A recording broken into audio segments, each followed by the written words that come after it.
पिछले अध्याय में मास्टर लिन देखना चाहते थे कि शियू के बारे में जो सुना था वो सही है क्या। इसीलिए मास्टर लिन ने शियो से पूछा कि क्या वह उनके एक शिष्य से लड़ना चाहेंगे। यह देखते हुए कि यह मौका है अपनी काबिलियत दिखाने का, शियू ने स्वीकार करने में देर नहीं की। इसके साथ 11 जंग रुई आयरन ईटर से भिड़ गया और चंद प्रहारों के बाद ही 11 ने अपने प्रतिद्वंद्वी की आत्मा को छाया लोक पहुंचा दिया, जंग रुई को बेहद हैरान करते हुए। अब अगले हिस्से पर चलते हैं। अब हार कर जंग रुई वहीं अस्तित्व संकट में फंस गया है और मुसीबतें और बढ़ाते हुए मास्टर लिन ने उसे याद दिलाया कि चूंकि उसे शिर्यू जैसे नए लड़के से हार मिली है, इसलिए उसे और उसके जानवर की ट्रेनिंग दुगनी कर दी जाएगी। इससे उसका दिमाग सच्चाई को संभाल नहीं पाया और वह मानसिक रूप से टूट गया और भ्रमित हो गया। उसने तो यहाँ तक सोच लिया कि शिर्यू जरूर मास्टर लिन का नाजायज बेटा होगा। इतना ताकतवर होने की वजह से उसकी प्रतिक्रियाओं को देखकर मास्टर लिन ने उसे आराम करने और उपचार के लिए अपने आयरन ईटर को अपने साथ ले जाने के लिए कहा और दूसरा प्रशिक्षण जारी रख सकता है और दूसरी ओर शिरयू जिम के बारे में और जानने के लिए उसके साथ आएगा। इस बीच xiaoju के चेहरे पर अभी भी परेशान अभिव्यक्ति है, क्योंकि वह 11 के बारे में सोच रही थी और क्या यह असली 11 है जिसके बारे में वह जानती है। लेकिन अन्य शिष्यों द्वारा शिर्यू के बारे में प्रश्न पूछने की कोशिश से उसकी विचार प्रक्रिया बाधित हो गई। इसलिए वह अन्य शिष्यों को चौंकाते हुए उनसे कहती है कि उनका प्रशिक्षण भी दोगुना हो जाएगा। फिर भी वे इस नवागंतुक और उसके आयरन ईटर की पहचान के बारे में उत्सुक होने से खुद को नहीं रोक सके, क्योंकि उनके कौशल कितने राक्षसी थे और उन्हें पूरा यकीन है कि एक बार जब वे पेशेवर बन जाएंगे तो वे हर किसी में उत्सुकता पैदा कर देंगे। इसके तुरंत बाद वे अब हॉल से नीचे चल रहे थे, जबकि 11 मास्टर लिन को देख रहा था, क्योंकि वह मदद नहीं कर सकता था लेकिन इस आदमी से परिचित महसूस कर रहा था। फिर वे मुख्य प्रशिक्षण मैदान में पहुँचे और xiaoju पहले से ही 11 का स्वागत करने के लिए वहाँ मौजूद था, जिसे 11 ने एक सेकंड भी बर्बाद किए बिना खुशी से गले लगा लिया। शिव को देखकर जो पहले उसकी देखभाल करती थी, xiaoju खुश था कि 11 का रवैया पहले जैसा ही था, भले ही वो अचानक से इतना ताकतवर हो गया था। उसके बाद मास्टर लिन ने शिर्यू की तारीफ की, क्योंकि लगता है ये लोहा खाने वाला बड़े अच्छे से पाला गया है और यह लोहा खाने वाला उनमें से एक है जो उसने अब तक देखे हैं सबसे बेहतरीन। संक्षेप में शिर्यू का भविष्य असीम है। हालांकि अफसोस की बात है कि वो उसे सिखाने के लिए ज्यादा चीजें नहीं है, लेकिन फिर भी यही सबसे जरूरी होगा जब वो अपना खुद का लोहा खाने वाला बुलाएगा, जो केवल बड़ा ही नहीं है बल्कि एक सुसंस्कृत इलेक्ट्रिक ओरा भी छोड़ता है जो उसके पूरे शरीर को ढक लेता है। और मास्टर लिन के लोहा खाने वाले को देखकर उनकी आंखों में प्रशंसा और उत्साह की चमक भर गई, क्योंकि वे लोहा खाने वाले की असली संभावनाओं को देख पा रहे थे। और अब मास्टर लिन उन्हें अगला कदम दिखाएगा, जो उन्हें कड़े और इलेक्ट्रिक पाम को मास्टर करने के बाद सीखना है, जिसे वे बाद में रेफरेंस के लिए इस्तेमाल कर सकते हैं। और कठोरता के अलग अलग कुशलता के निशान को बेसिक ट्रेनिंग मैनुअल में साफ साफ दर्ज किया जाना चाहिए। तो सभी के लिए उन्हें इलेक्ट्रिक पाम पर ध्यान देना होगा और 11th का इलेक्ट्रिक पाम अब भी शुरुआती स्टेज पर है। एक हिट के बाद उथल पुथल भरा तेज इंटेंसिटी वाला इलेक्ट्रिक करंट फूट पड़ता है, जो दुश्मन को कड़े पैरालाइज्ड स्टेट में डाल सकता है। लेकिन बैठने की ताकत अभी भी काफी नहीं है, वरना ये सीधा हार्डन के लेयर को तोड़ सकता था और तुरंत दुश्मन को खत्म कर देता। पर समझाने से शायद बात न बने, इसलिए मास्टर लिन ने अपने आयरन ईटर को दिखाने को कहा।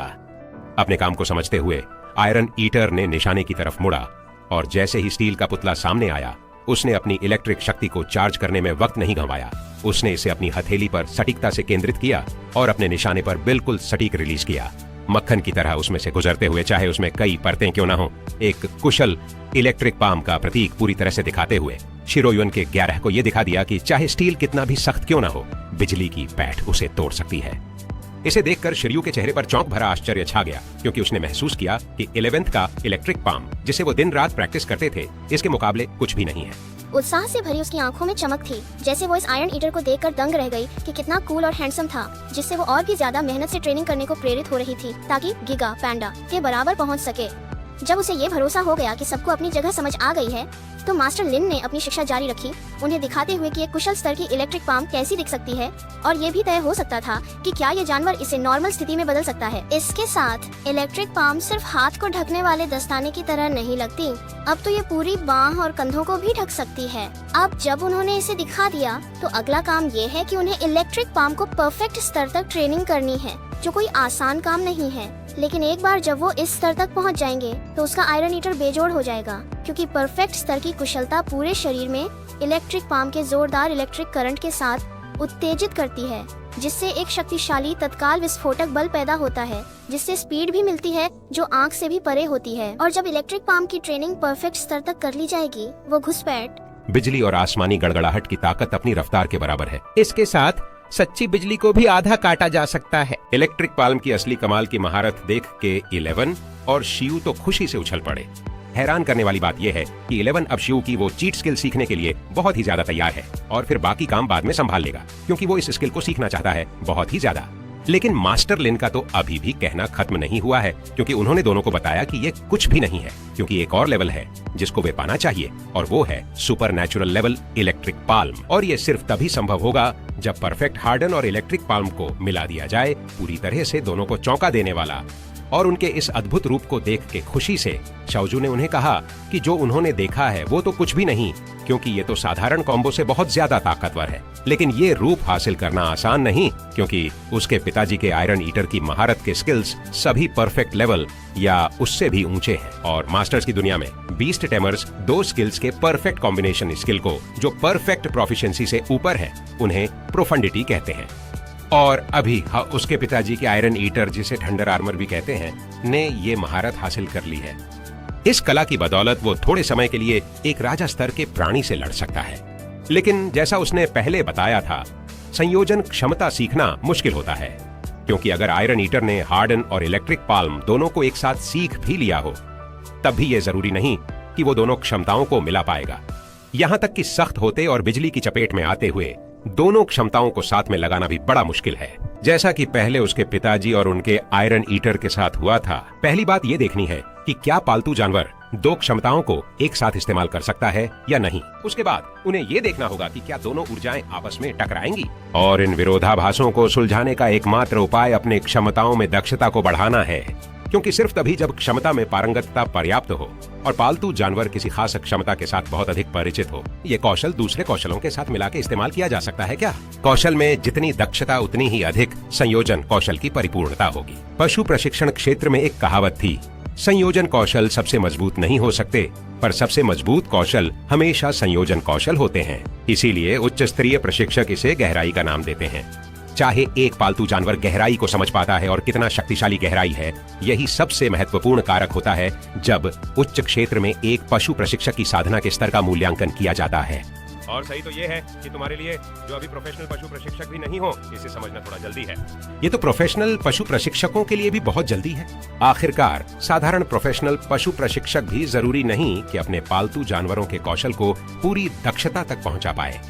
लेकिन क्योंकि मास्टर लिन को शियू की प्रतिभा पर बहुत विश्वास था, वो फिर भी शिरयू के क्षितिज को पहले से ही विस्तार देना चाहते थे, उम्मीद करते हुए कि शिरयू इस दिशा में कड़ी मेहनत करेगा। तो पास में लिन शोजू जी ने जब थंडर आर्मर की बारीकियों को समझा दिया, तो मास्टर लिन ने शिरयू को ध्यान से बिना कुछ बताए शियू के चौंकाने वाले चेहरे का इंतजार किया। पर शियू के अगले शब्दों ने मास्टर लिन्स दिल की धड़कन को थाम दिया, जब शियू बोला कि लगता है ये थंडर आर्मर और भी बेहतर किया जा सकता है। थंडर आर्मर में कमी पाकर और भ्रमित शाओजू ने पूछा कि तुमने ये अभी क्यों कहा।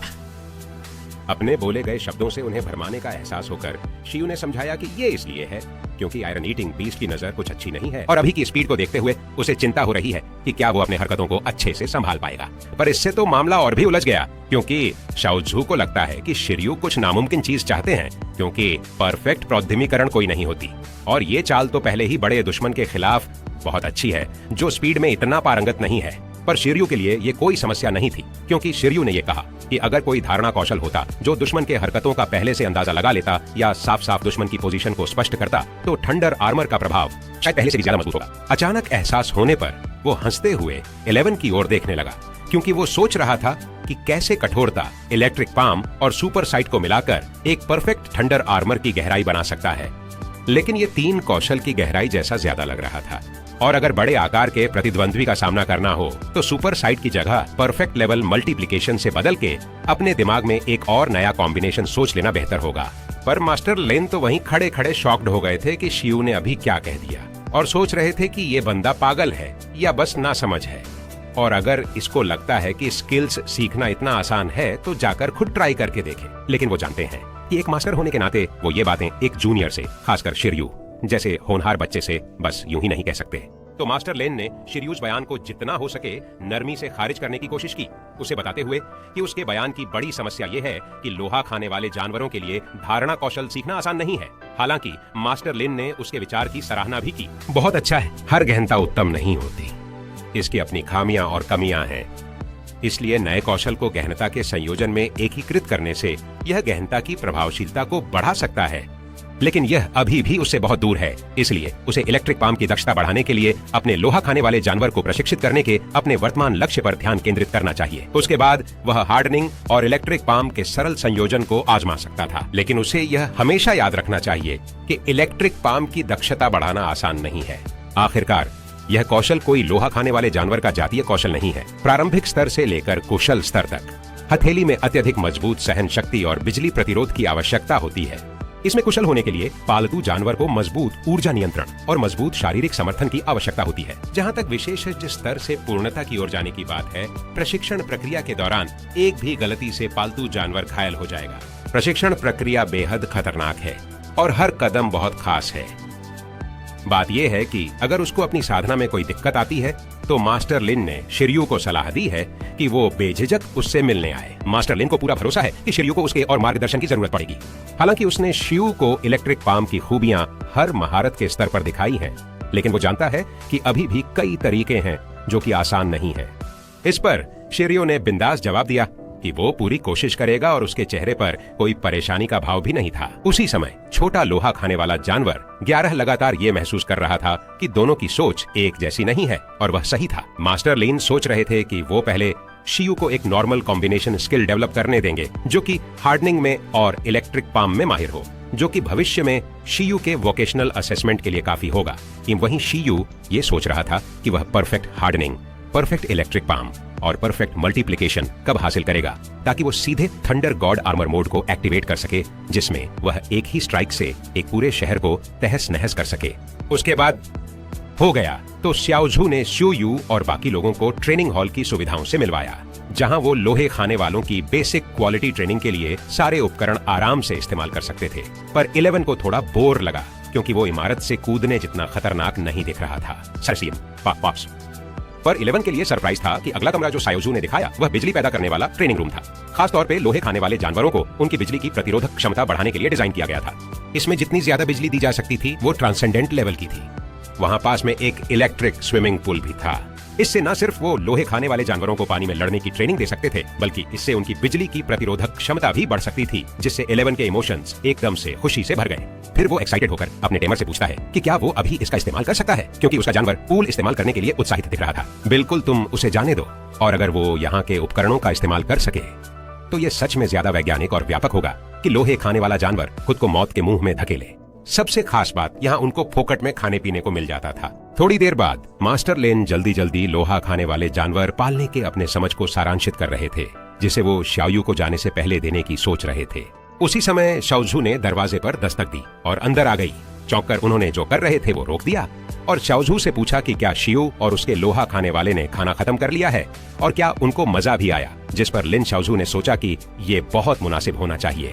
शियू तो ठीक थे, पर वो छोटा धातु खाने वाला जानवर खूब खा रहा था। ये देखकर मास्टर लिन मुस्कुरा दिए। सोचा कि अगर वाकई में वो उतना उसूल पसंद है जितना उनकी बेटी अभी बोल रही थी, तो शायद उसकी कसरत भी खूब होती होगी। तो उनको लगता है कि ये ठीक है और थोड़ा ज्यादा खा लेना सामान्य बात है। ये देखकर कि उनके पिताजी को इस खास लोहा खाने वाले के बारे में कुछ भी पता नहीं है, श्याओझू ने उनको समझाया कि उन्होंने खुद किस पचड़े में डाल लिया है और बताया कि ये क्या खाता है और किसका इस्तेमाल करता है, जैसे बिजली खदान, लोहा बांस, लोहा दिल की लकड़ी, सोने की खदान का पानी और स्पेशल सोने का ग्रोथ पैकेज, और उनके जिम में लाइटनिंग दोहरे तत्व वाली ऊर्जा के क्रिस्टल थे, और ये आम आयरन ईटर्स से दुगना खाना खा गया पोस्ट वर्कआउट के बाद। पर वो आदमी वाचनबद्ध है, तो वो बस इसे झटक देता है, जान के भी कि ये बहुत है, पर ये भी तो सामान्य है। देख के उसका बाप अभी भी नहीं समझा कि वो कितनी गंभीर सिचुएशन में है। श्याओझू ने उसको बताया कि जो उसने अभी बोला वो सिर्फ खाने की मात्रा थी दोपहर की, जब उन्होंने सिर्फ एक युद्ध किया और कोई ट्रेनिंग नहीं की। इस पे मास्टर लिन गहरी सोच में पड़ी डीडीएच गए और अब समझ गए कि उनको आगे खाने के संसाधन और तैयार रखने पड़ी रहेंगे। हालांकि ये कोई बड़ी समस्या नहीं थी, उसके पास अभी भी काफी खाना था, और ये तो सिर्फ जागृति चरण आयरन खाने वाला जानवर था, तो चाहे कितना भी पोषण की जरूरत हो, वो आश्वस्त थे कि इससे ज्यादा नहीं होगी जब इसे कमांडर रैंक आयरन खाने वाले जानवर में बढ़ना होता। उसी समय शिर्यू मार्शल आर्ट्स हॉल में सैर कर रहे थे। वो अच्छे मूड में था, गहरी सोच में डूबा हुआ, कि कितना सहूलियत भरा था कि उसे नहीं करना पड़ेगा। 11 के बारे में, अगर 11 को उसकी जरूरत का पूरा पोषण मिल जाए, क्योंकि बीस्ट टेमिंग स्पेस में पूरी नींद और तेज पाचन की मदद से उसे पक्का यकीन है कि 11 पोषण को अच्छे से सोख लेगा और इस रफ्तार से उसे पक्का भरोसा है कि वो 11 को कुछ महीनों में ही परे के स्तर तक पहुंचा देगा। और उसे पता है कि ये कारनामा सिर्फ वही कर सकता है, क्योंकि इस दुनिया में आयरन ईटिंग बीस्ट्स की औसत जिंदगी करीब 35 साल की होती है। आमतौर पर जब जंगली आयरन ईटिंग बीस्ट्स को अच्छा पोषण और बढ़ने की शर्तें मिलती हैं, उन्हें प्रकृति से ही परे के स्तर तक पहुंचने में कोई 10 साल लग जाते हैं। आमतौर पर इस उम्र के आयरन ईटिंग बीस्ट्स तो कब के बड़े हो चुके होते हैं। वो अपनी परिपक्वता के चरम पर होते हैं और इन्हें आयरन ईटिंग बीस्ट्स के सामान्य बढ़ने की गति माना जाता है। रही बात उन आयरन ईटिंग बीस्ट्स की जिनके बीस्ट टेमर्स होते हैं, वो प्रक्रिया को तेज कर सकते हैं। उदाहरण के लिए यूं ही 11 जैसे लगता है कि 2 साल का होने से पहले ही उसके विकास को परे के स्तर तक तेज करने की उम्मीद है। तो सुनो, प्रोफेशनल एंकलन में 11 के लेवल की ज्यादा चिंता करने की जरूरत नहीं है। अपनी चिंता करो भाई। और लगता है पता करना पड़ेगा कि क्या कोई संसाधन है जो जानवरों को पालने वाले इस्तेमाल कर सकते हैं, क्योंकि ये तो पता ही है कि बस सप्लीमेंट्स लेना काफी नहीं होता। फिर जब जाने लगे तो शाओजू ने शाओयू को मेटल ईटिंग बीस्ट्स की एडवांस ट्रेनिंग मैनुअल पकड़ा दी। इसमें इलेक्ट्रिक पाम के हर स्टेज की ट्रेनिंग मेथड है, तो उसने उसे हमेशा याद रखने की सलाह दी कि ये अच्छे से संभाल कर रखे। और जब शाओजू ने शाओयू को स्किल मैनुअल दिया तो शाओजू की आंखें दुख से भर आईं, क्योंकि उसे पता चल गया था कि उसके अपने पापा ने अपनी सारी उम्मीदें शियू पर लगा रखी हैं और चाहते थे कि शियू आयरन ईटिंग बीस्ट्स को पाल पोस कर नस्ली सीमा को तोड़ दिखाए। इसके साथ वो खुद को रोक नहीं पाई और दूसरी तरफ देखने लगी, जबकि उसने अपने सारे भावनाओं को दिल में दबा लिया था। लेकिन शाओयू वो इंसान नहीं है जो समझ ना पाए, इसीलिए जैसे ही उसने शाओजू का चेहरा देखा, उसे समझ में आ गया कि शाओजू क्या महसूस कर रही है। इसके साथ वो पूरी कोशिश करता है शाओजू को दिलासा देने की कि वो जरूर इन सामग्रियों का अच्छा इस्तेमाल करो जैसे उसने अब तक देखा है। उसे चिंता करने की जरूरत नहीं है, क्योंकि ये जरूर उनके सपने सच कर देंगे। उसे इस बात का पूरा विश्वास था। जब तक बैम्बू स्टोन डोजो में काफी खाना है, 11 सबकी उम्मीदों पर खरा उतरेगा। नहीं तो 11 को ये खाना खाते वक्त अच्छा नहीं लगेगा। उसी वक्त शियो की कही बात सुनकर शाओजू की आंखों से बोझ हट गया। उसने भी अपने पिता की तरह शाओयू पर अपनी सारी उम्मीदें लगा दी और अब उसे पता चल गया कि 11 ने सच में एक अच्छा जानवरों का उस्ताद ढूंढ लिया है, क्योंकि अब उसे उसके आसपास रहकर सुकून मिलता है। रात को जब शियू घर वापस आया तो वो हराकीडा अभी भी सो रहा था। खाने के अलावा ये बंदा सोता ही रहता है। ये तो 11 से भी ज्यादा लोहा खाने वाला जानवर निकला। और चूंकि वो सो रहा था, शिर्यू ने फिर उसे खाना खिलाने का फैसला नहीं किया। शिर्यू के लहजे से 11 को पता चल गया था कि वो उसके साथ क्या करना चाहता था। हैरानी की बात यह है कि 11 ने शिर्यू के पास तुरंत दौड़कर आ गया, क्योंकि बैम्बू स्टोन डोजो में पूरी दोपहर बिताने के बाद उसे काफी कुछ नया समझ आ गया था। मास्टर लिंस के लोहा खाने वाले जानवर के रवैये ने छोटे 11 को बहुत आकर्षित किया। इसलिए अब 11 अपने प्रशिक्षक को भी चुनौती दे रहा है कि वो उसे अपना सबसे अच्छा दिखाए, क्योंकि वो जानना चाहता है कि उसके प्रशिक्षक की क्षमता की सीमाएं कहाँ हैं। 11 को ये कहते सुनकर आप चुप हो गए, क्योंकि यकीन नहीं हो रहा था कि वो दिन भी आएगा जब 11 उसकी स्किल्स को सराहेगा। लेकिन 11 के हिसाब से ये तो बस पहले से ही नतीजे हासिल करने जैसा था। ये तो खर्च करके ट्रेनिंग और पसीना बहाकर फिर उसे भरने की प्रक्रिया थी, पर इसमें कोई दिक्कत नहीं थी। इसके बाद शियो ने फिर से 11 को इलेक्ट्रिक पाम स्किल सिखाई। शियो ने पॉइंट्स जोड़ने के बाद 11 का इलेक्ट्रिक पाम की महारत तुरंत शुरुआती स्तर से कुशल स्तर तक पहुंच गई। शियू को देखो, आधे से कम हनी मिल्क पीकर सो गया। अगले दिन शियू ने जम्हाई ली और स्ट्रेच किया। उसके बाद उठने से पहले फिर शिर्यू ने अपनी चप्पल पहनी और दरवाजा खोल दिया। आंगन में शिर्यू को यकीन नहीं था कि 11 उस रात सोया था कि नहीं, पर फिर भी 11 की इलेक्ट्रिक पाम प्रोफिशिएंट लेवल तक पहुंच गई थी, तो वो सोच रहा था कि आज 11 को एक और स्किल सिखा दे। लेकिन जैसे ही उसकी आंखें साफ हुईं, चेहरे पर हैरानी छा गई जब उसने 11 को पेड़ के नीचे बैठा देखा, भालू के जीवन के बारे में सोचते हुए। चिंतित होकर वो 11 के पास गया ताकि पूछ सके कि क्या परेशानी है, क्योंकि यहाँ उसे इतना शांत रहते देखना दुर्लभ था। अचानक 11 ने अपने हाथ फैलाए और अपने टैमर को समझाने की पूरी कोशिश की कि उसे हार्डनिंग और इलेक्ट्रिक पाम को मिलाना कितना मुश्किल लगा। पूरी रात रिसर्च करने के बाद, एब्सोल्यूट स्लीप की मदद लेकर बार बार कोशिश करने के बावजूद 11 उस कॉम्बिनेशन स्किल को पूरा नहीं कर पाया। इससे शिर्यू को समझ में आया कि शायद एक्सपर्ट लेवल हार्डनिंग और प्रोफिशिएंट लेवल इलेक्ट्रिक पाम को मिलाना थोड़ा मुश्किल है। इसलिए वो 11 को समस्या बताता है। उसे बताता है कि उनकी प्रोफिशिएंसी अभी कमी है। तो पहले उन्हें आराम करके खाना खाना पड़ेगा। उसके बाद वो फिर से उसे कौशल सिखाएगा और मेहनत करके वो बाद में सब कुछ सुधार सकता है। शिर्यू के इस फैसले से 11 उसकी और भी ज्यादा इज्जत करने लगा, क्योंकि उसके ट्रेनर ने उसकी जानवर की इच्छा को समझा था। थोड़ी देर बाद शियो ने बांस की चट्टान वाले जिम में वापस जाने का फैसला किया, और जब वो सीढ़ियां चढ़ रहा था वो गहरे विचार में था। सोच रहा था कि 11 की भूख पूरी रात अभ्यास करने के बाद कितनी बढ़ गई है। अब उसे एहसास हुआ कि वो 11 को रात भर नहीं रहने दे सकता, और कल वो पूछना भूल गया कि क्या साधना के लिए खाना बाहर ले जा सकता है, क्योंकि 11 के खाने के हिसाब से उसे रोजाना जिम जाना पड़ता है। लेकिन डोजो बहुत दूर था, इसलिए बार बार वहां जाना समय की बर्बादी होती, और हो सकता है कि वो रोज डोजो के प्रशिक्षण उपकरणों का इस्तेमाल भी न करे।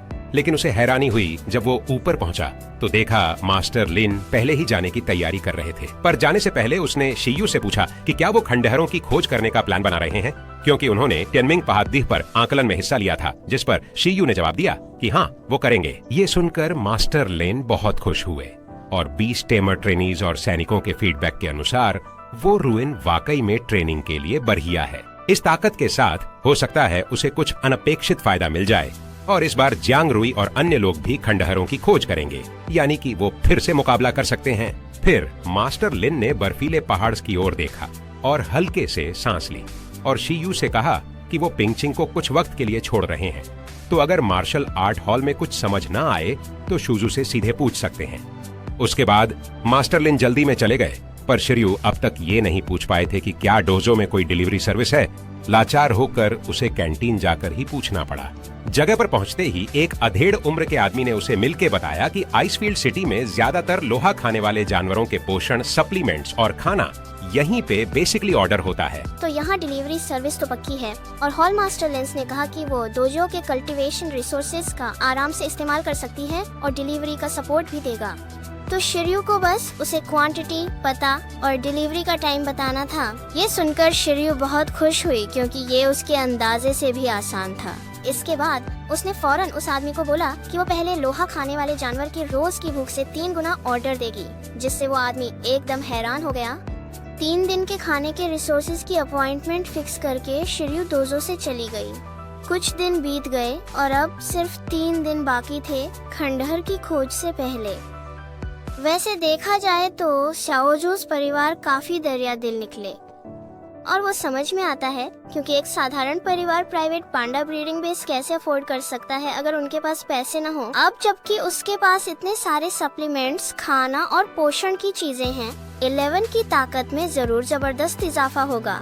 तो जब शिर्यू ने सारे सप्लीमेंट्स तैयार कर लिए, उसने 11 को नियंत्रण का उपयोग कैसे करें सिखाना शुरू किया। इस बात को दिमाग में रखते हुए शिर्यू ने आगे बढ़ के 11 के सर पे हाथ रखा और उसे बताया कि आज से वो पांडा राजा है। जल्दी ही एक भयंकर ऑरा उसके अंदर बहने लगा। 11 के पूरे शरीर को ढक लिया और उसे गहरी सांस लेनी पड़ी ताकि सब कुछ अंदर समा जाए। और जैसे ही ऊर्जा सही जगह पर पहुंची, 11 पहले से कहीं ज्यादा मजबूत हो गया। लाइक बटन दबाओ और देखने के लिए धन्यवाद।